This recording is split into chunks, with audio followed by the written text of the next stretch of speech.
안녕하세요. 바다와 기후 채널을 운영하고 있는 해양학자 전동철입니다. 오늘의 주제는 오징어에 관해서입니다. 요즘 오징어 게임이라는 드라마가 전 세계에서 엄청난 인기를 끌고 있지요. 이 드라마가 크게 히트하면서 후속 시리즈들도 한류의 인기를 더 키우고 있답니다. 예전에 한국인들이 가장 많이 먹던 간식은 오징어와 땅콩이었어요. 그런데 요즘 바다에서 오징어가 점점 더 귀해지면서 이 간식도 예전만큼 흔하지 않게 되었죠. 왜 오징어가 이렇게 부족해졌는지, 바닷속에서 과연 오징어에는 어떤 일이 벌어지고 있는지 한번 살펴볼까요? 몇 년 전부터 오징어가 금징어라는 별명을 가지게 되었고, 최근 1, 2년 사이에는 심지어 업징어라는 별명도 붙게 되었다는 뉴스를 들었지요. 그에 따라서 고속도로 휴게소에서도 오징어 구이가 5,000원 하다가 8,000원, 만원까지 가격이 오르고 있다고 해요. 예전에는 동해바다는 오징어의 바다, 이런 농담이 있을 정도로 오징어가 정말 많이 잡혔어요. 오징어는 수명이 1년 정도로 짧은 단년생이어서 아무리 많이 잡아도 다음 해에는 여전히 많이 잡힌다고 어부들이 말하곤 했지요. 그래서 어부들 사이에서는 봄부터 첫눈 내리는 날까지 오징어 잡이는 계속된다, 이렇게 말을 하곤 했어요.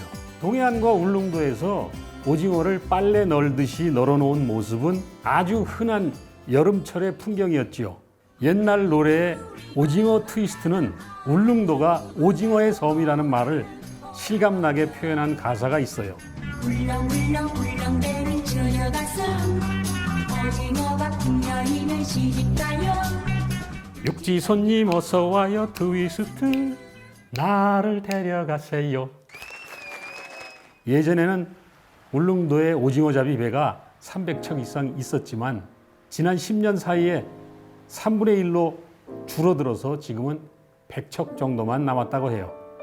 그마저도 점점 줄어들고 있는 상황이지요. 왜냐하면 오징어가 점점 잡히지 않아서 그렇죠. 한때 잡아도 넘쳐날 정도였던 오징어가 이제는 어디로 사라졌는지 궁금해지네요. 우리나라 바다에서 자주 잡히는 오징어 종류는 살오징어가 대표적이고 그 외에도 한치와 갑오징어가 있어요. 오징어는 바다 표면 가까운 곳에 살면서 보통 1년 내지 18개월 정도 사는 단년생이에요. 다른 어류들과 달리 긴 거리를 이동하는 특성이 있어서 바닷속 깊은 곳에서 살면서 오래 사는 어종들보다 해류나 수온에 특히 민감하지요. 2000년 이전까지는 오징어가 보통 20만 톤 이상은 잡혔어요. 하지만 그 이후로 약 20년 동안 점점 줄어들면서 15만 톤 정도로 꾸준히 감소했고 최근 5년 사이에는 더 급격히 줄어들었어요. 심지어 난류에 사는 방어보다도 어획량이 적어졌답니다.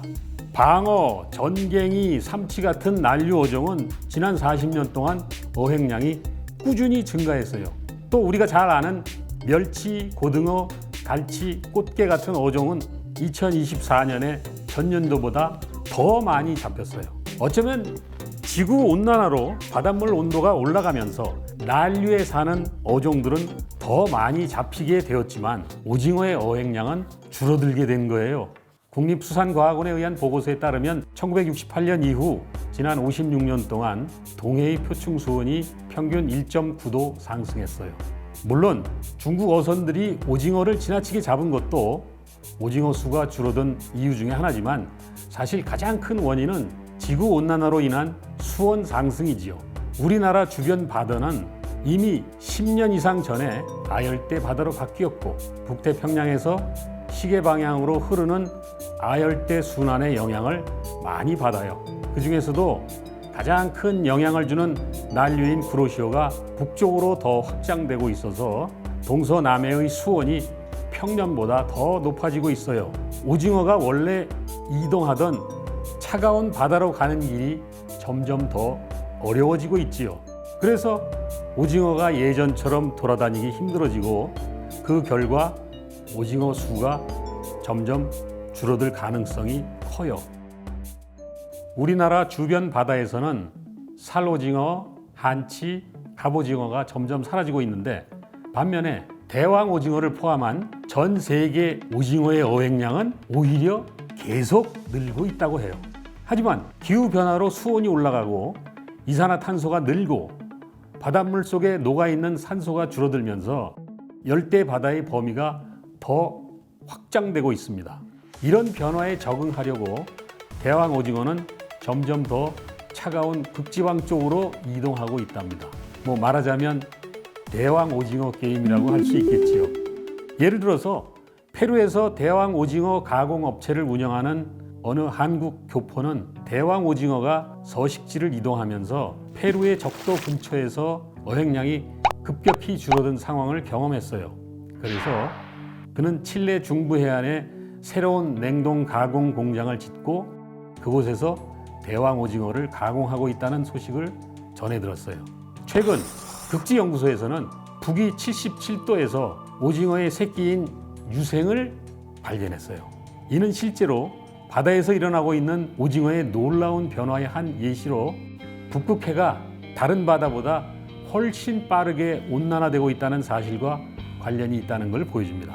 예전에 대왕 오징어가 주로 열대 바다에서만 살았고 온대나 고위도 바다에서는 거의 발견되지 않았는데 몇 번의 엘니뇨 현상으로 수온이 갑자기 오르면서 대왕 오징어가 점점 더 북쪽 바다까지 이동하게 되었죠. 동해에서는 오징어가 점점 줄어들고 있고 오징어 잡이도 가까운 바다에서 먼 바다로 원양 어업으로 바뀌는 그런 추세에 있어요.